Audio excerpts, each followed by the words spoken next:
In today's video, I'm going to teach you how to set up a custom domain for your Typeform.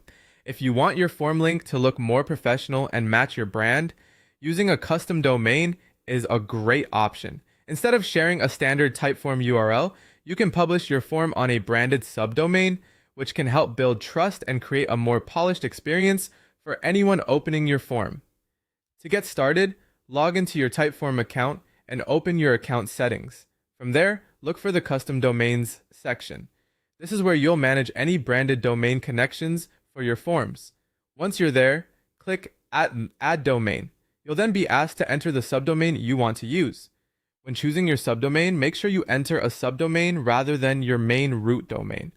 For example, you might use something like forms.yourdomain.com.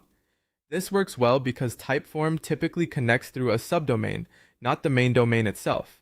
Pick something simple, clear, and easy to remember so your form link is clean and consistent with your branding.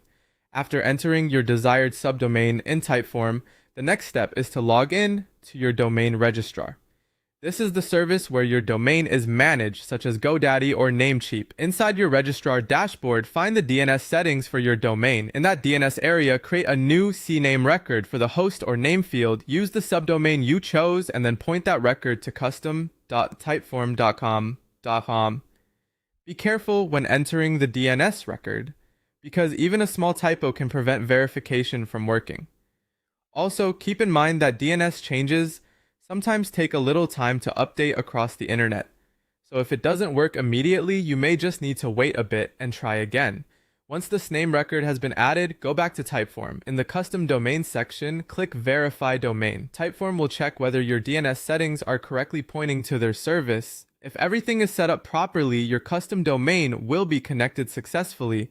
After verification is complete, you can publish your form using the new custom link. This means when you share your Typeform, people will see your branded subdomain instead of a generic URL. It's a simple change, but it can make your form look much more professional and aligned with your website or business. And that's it. Your custom Typeform domain is now set up and ready to use.